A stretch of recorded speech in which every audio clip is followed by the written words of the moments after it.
Ladies and gentlemen, welcome back to the finest Dawn of War Soulstorm this side of East Yorkshire. And today we've got a 3 versus 3 on Verdun Coast. Playing on Team 1 as the Imperial Guard, we have got Bay, we have got Vidar, and we've got David 101. Whereas playing on Team 2 as the Necrons, we've got Kot, we've got Kek playing as the Tau, and we have got Volza playing as the Chaos Space Marines. Very suspicious colour scheme. I don't think they're actually Ultramarines, but they might have some of us fooled. But yeah, look at it. It's a big boys, beautiful day out on the beach. 3 lads going up toe-to-toe with chaotic and Xenos nonsense. Now, you've probably not seen this map many times on the channel before, mainly because it's a bit of a shite map, really. I mean, everyone's got 2 strategic points to play with. There's also a plasma, a slag deposit even, where you can put your thermoplasmas and such. A couple of critical locations, but no relics, that's it. And a skeleton squib economy at all points of the game. And it's going to be quite a difficult thing to manage your resources here. Now, the Imperial Guard won't suffer too much in the early game, as they can stick their infantry commands and also some heavy bolters around the front sides to make sure that they are nice and safe. Also to deny the critical locations, which will give the teams an extra grand glorious 6 blue money if they are able to hold on to it. Guardsmen sniffing out those stealth suit teams there, going to scare them away just in case a Psyker comes out and spots them too quickly. Got some Raptors, of all things, coming on down from Walser as well, so looking like that Team 2 is going to play a little bit aggressive before the Imperial Guard are able to hunker down. So that might work in their favour, might not. But I'm actually interested to see how the Necrons play this game. So they've got a limited amount of squad cap with their 2 obelisks, but one thing that they could do, if Kot is going to play it clever, is that they can get their Tomb Spider to recycle some Necrons, which makes them go over their squad cap. So that might be a thing he does. And obviously he is not limited by the lack of strategic points in the form of their economy, so these are all things that might take shape as the game goes on. Tower Commander thinking about going in, but then being scared away by the turrets and also the command squad. Actually might even go down. 1 zap, and the Psyker takes him out. That is a very unfortunate thing to lose so early on in the game. Also got a squad of Vespids. I mean, even though the Imperial Guard might be playing defensive, they can also play quite offensive as well. So actually the Vespids and the Raptors using their swift maneuverability to jump on either side to play defensive. Not a terrible idea. Necron Lord can also jump around as well, so actually you've got quite a fast acting defensive force. Should Team 2 be in good communication. They've also attempting to be built up, but the little heretics have been chased away. The Guardsmen off in the distance with a Commissar taking on the Necron Warriors. Commissar taking a little bit of damage, but not too much. And a general spanking of the listing post. Now, as I said, the Imperial Guard early game probably have the advantage here.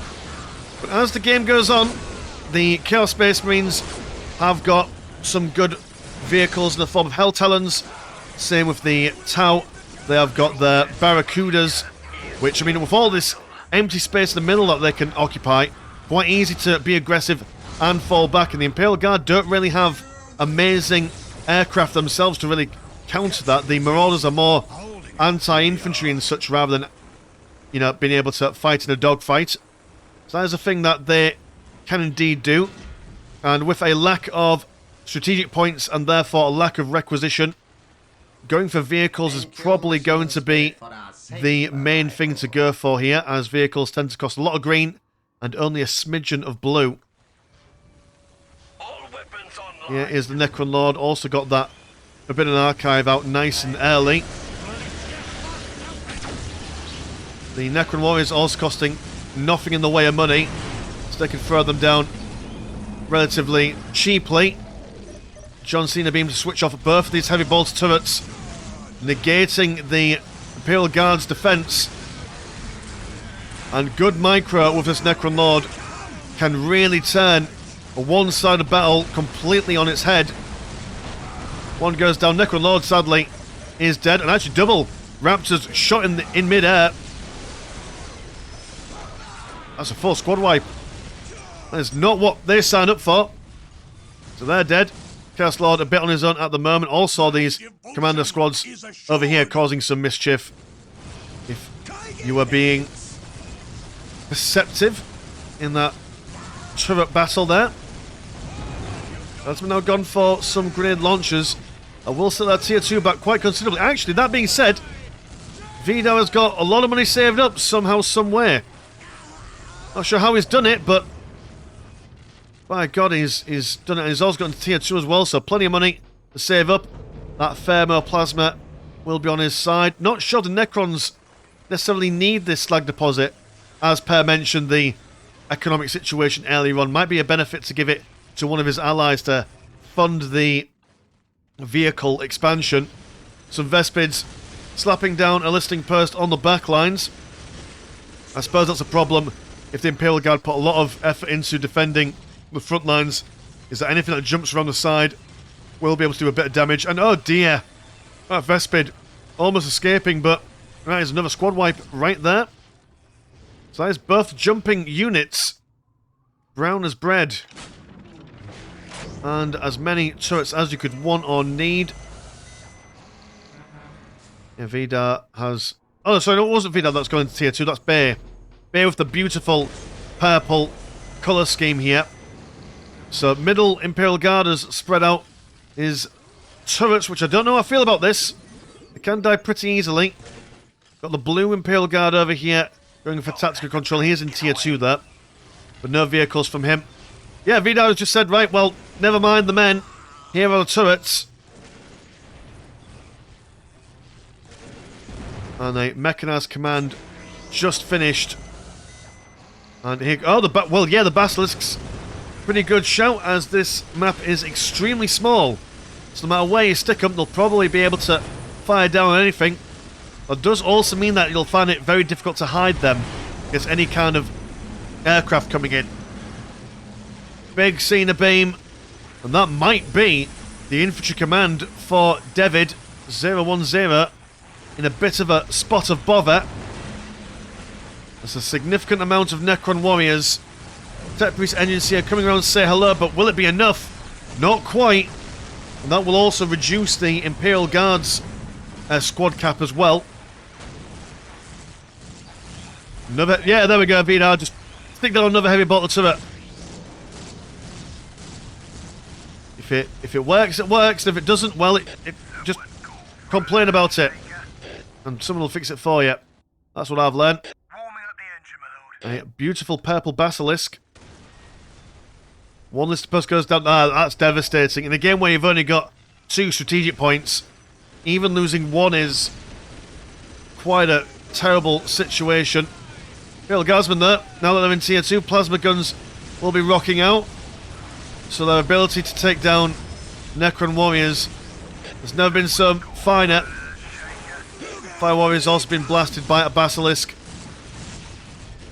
Well, the toughest of lads are fire warriors, so it won't take much to kill them. Oh, beautiful.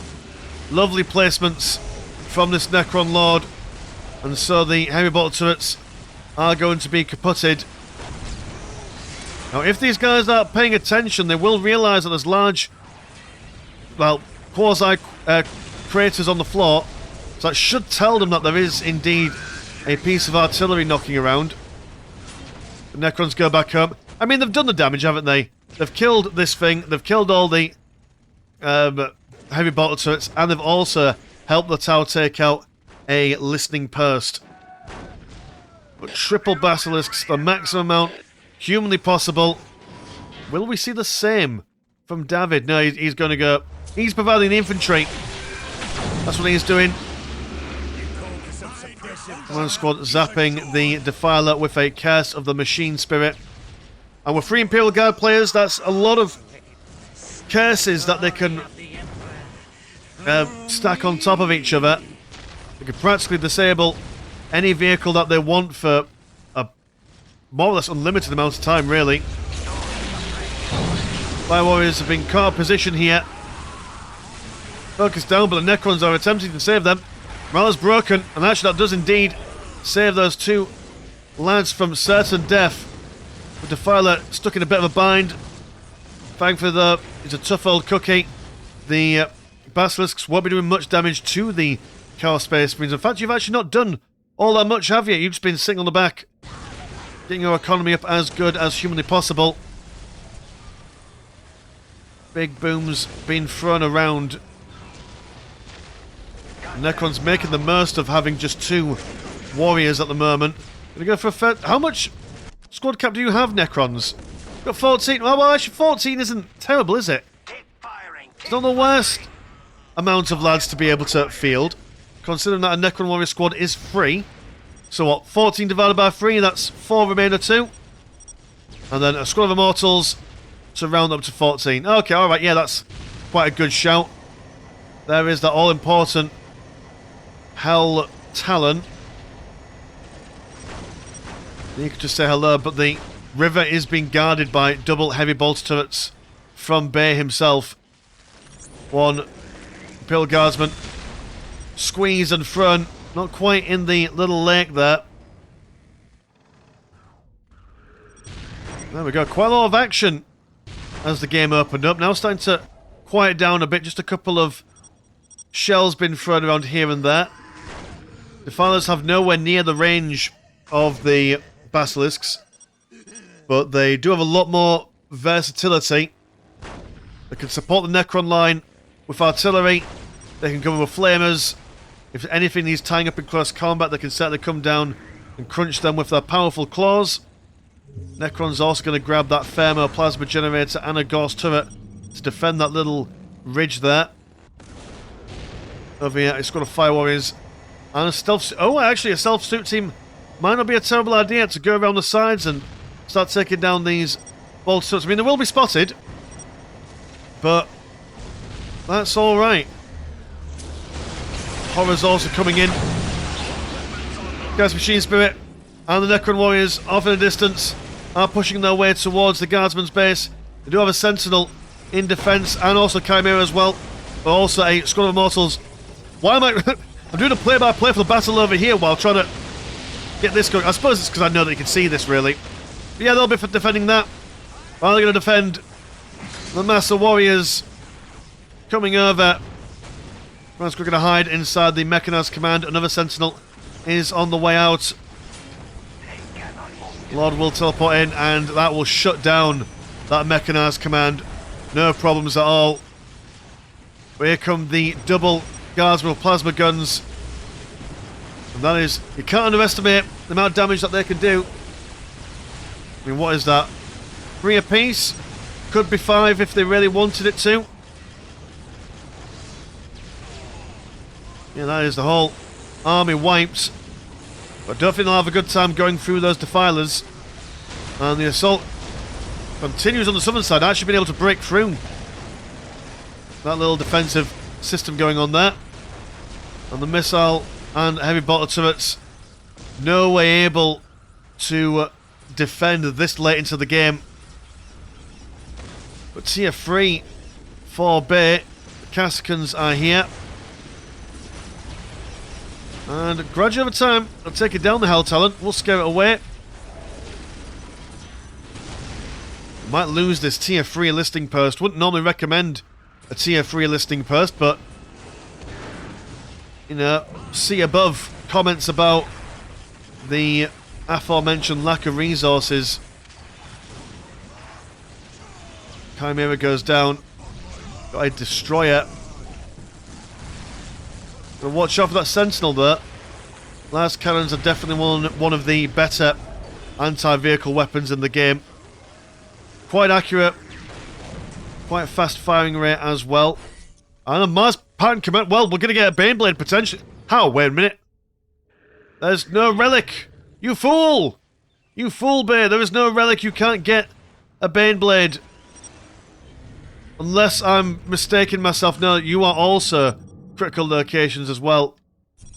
So there is that to think about. I mean, aesthetically it looks cool. So we'll take that. Lovely line of plasma generators from Walza or Volza. However, they pronounce their W's or Dubleves from their necks of the woods. God, the purple robes are just a real vibe. There's the first of the Lehman Russes. And just a couple of Defilers holding the line here. It seems that the majority of the attacking forces are concentrated over on this side. Now swapping out one squad of Necron Warriors for a couple of Immortals. And a Pariah squad. Alright, a little bit swifter than your average Necron. It's close combat orientated though. Don't know how I feel about that with all this artillery knocking around. Even with his poking their heads a little bit further forward. Gotta be careful of these stealth suit teams. Seems that the Tau have invested a fair bit into them. Our Warriors opening fire on the Immortal Command Squad. Oh dear, that's a cracking little piece of Valkyrie fire there, right on top of those guys. Morale's broken. Horrors have been killed-ed. And stealth suit teams can't get too close to these tanks, so the Psyker is always a watching for them. So a counter-attack on the other side instead then. A fistful of Immortals backed up by the Force of Chaos. A heavy destroyer, a regular destroyer, Necron Lord as well.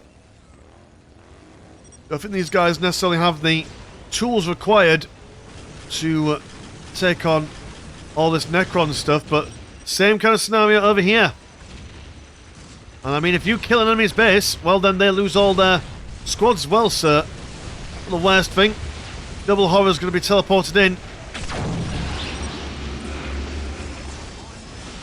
Fire on the front lines. Heavy weapons team's repositioning.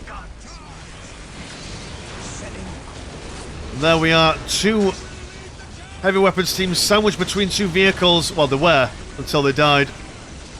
And one singular Pariah slices them down. They're thinking, damn it, why are the sandbags working? That's not sandbags work, I'm afraid. And, oh dear, yeah, the Chaos Space Marines, they're looking all that pretty at the moment. Oh, they're rebuilding over here. They're anticipating a loss. They're sacrificing a player for the greater good. As such, the Tau would want. But they're gonna try and take on a field command for all these guardsmen with their upgrades as well. Oh, that is a tall order indeed. I don't know whether it's worth just killing the production, killing the economy as best you can for all three of the Imperial Guard players rather than going for the field command. But they're going to give it a go. A base trade of this magnitude with the IG is just such a hard thing to do. Chaos Lord is on the back lines, so could really do a coming down and assisting in whatever way he can. That Chaos Mace to the face is a sorely needed thing. Got the Summoning Core, not Summoning Core, sorry, the Energy Core even, which is a style of music, I imagine, for metalheads. Yeah, so maybe a Nightbringer or a Deceiver. Wouldn't go amiss. And the Imperial Guard actually already capitalising on that extra econ there. So they're about to face another Imperial Guard player, but with an actual real economy this time. There we are, and I assume you've built your stuff over somewhere else? What was your name, sorry? David, you've got your...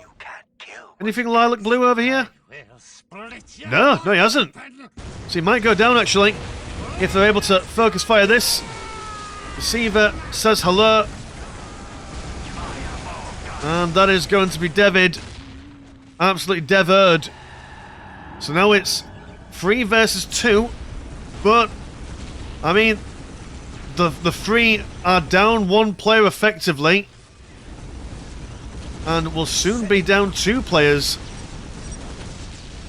And they really need to make sure that the Tau stay online, because actually the Tau. Hold on, let me just find it. Tau, have you got any army? I mean, you've got a stealth suit team. Also, another Necron Monolith being popped down, but you are about to lose all the Tau stuff.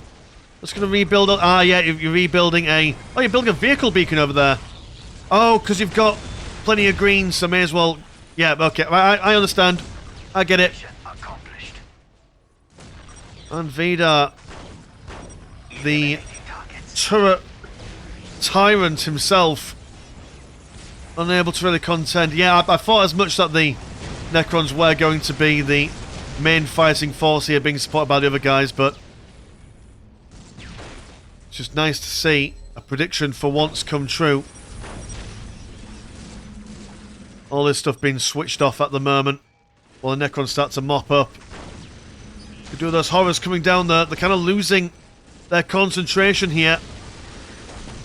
I mean, do they go back and try and defend, or do they continue the push? You may as well finish these guys off while you're here.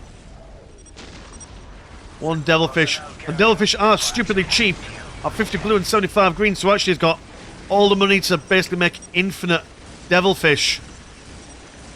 So tower aren't out yet.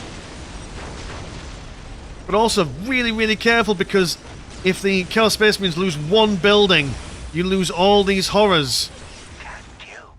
And the Chaos Lord, who's still not doing anything in particular. Oh dear, oh dear. Basilisks fall back to safer pastures. And over here, we've got the guardsmen bum rushing whatever they can. So they've spotted the vehicle beacon, they've spotted the Chaos Temple. And the double Russes, quite capable of breaking through a building. Lickety split, and the Devilfish troop carrier can't really do much to stop them. Not on their own. The tower built anything down here? They've built a tower barracks, so that this won't kill them. But if you take out the vehicle beacon, that is then no more vehicles for them. Who has died? It is indeed Vidar. He's gone. And now it is just Bay. He's bringing out the Ogrins. Still no Baneblade. Ooh, might get chaos actually. Alright, okay, that is them dead. That is now the Necrons significantly depleted in numbers. Alright, well. And the Imperial Guard just built another base over here. So they can kill all this nonsense. And the IG are totally fine. Whereas if the Necrons lose all this stuff, yeah, they've got a few bits and bobs here, but nothing too impressive. Well, well, well. How are the turntables? Ogrins will just leave these guys to their own devices. Field command getting sliced open. But they'll just take up. How much economy are you on at the moment? Oh, yeah, you're fine. You're fine. In this 1v1.5, I guess. Got plenty of army. And if they build up more infantry commands and mechanized commands, they'll be able to get a full suite of units out and about. Necrons are really going ham on rebuilding their economy here. And the tower's still there, doing what they do. There's another listing post down, but barely a scratch on the econ. The guardsmen completely ignoring things just to see what they can see, and they will see the Necrons attempting to rebuild their hearth and home. So going to run away. The Necrons now found the base. And I'm quite surprised actually that the Imperial Guard have taken so long to break for the remnants of the Necron base off in the distance. Oh, gotta be really careful. Pull that Tomb Spider back, Cot. You don't have the tech. You don't have the tech to replace that Tomb Spider. Might really need him. Oh, no, he's gone down. That's a sad time. But still, the base trade is real. There is a Deceiver. I don't know how I feel about a Deceiver in this scenario. Probably be more beneficial to go for a... what should we call it? A Nightbringer. The hash-slinging slasher himself. He'll throw down his green stuff. Make him turn against his comrades for the moment. He spares the Necrons a bit. But they've lost a lot of their punching power of the Necrons. And the Imperial Guard's still got a fair bit of fighting juice left in them. Every weapons team has regained its sense of control. Basilisk's being rebuilt. And I think at this point, with it being a 1 versus 1, maybe pulling back those Necrons, but then again you are also at a significant tech disadvantage with the Imperial Guard having a tier 3 situation. And what about the Necrons? Your economy is not amazing, but you've got loads saved up. So you could... Ah, but you see, because I need to regain the build skills and build up these summoning cores, so that's going to slow down their teching up quite considerably. So attempting to capture a strategic point. Also going to throw down a Cadre headquarters. We're a little bit too far forward. We build them further backwards just so they're a bit more defensible. Oh, and they'll be seen. They'll be seen building. The Imperial Guard won't like it. Won't like it at all.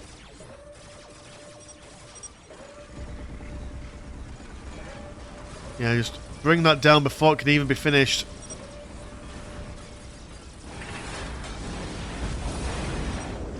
And the towers say no thank you. None of this nonsense. It's now just the undertech Necrons versus the mighty Imperial Guard. Doom has been witnessed. Morale's been broken. Spears have been shattered. Shields have been shaken. Necron Lord attempted to go in for a flanky flank, but he's been taken out. Oh no, he narrowly survives. Okay, alright. I'll take that back. And the Pariah is doing a grand old job, but not enough to win the game, and that is a GG for the Imperial Guard, sir. Yeah, did not expect it to come down to that much of a wire, losing 4 players before the end, but no, the Imperial Guard just said, right, well, you can have this base, because we've got base number 2. We've got second breakfast here. And the Necrons had the same idea, but their second breakfast wasn't nearly as substantial as the Imperial Guard, so just by sheer tech advantage and numerical advantage, they got it in the end, sir. So there we go, so cheers, boys and girls, for watching at home. And if you want to support the channel, have a look at the old Patreon. £1 a month gets rewards a game a week, and the results of Discord, where Discord things happen. Links in the description as always. As we Mr. Landshark, pleasure's always never short. Now I'll see you in a bit. Peace.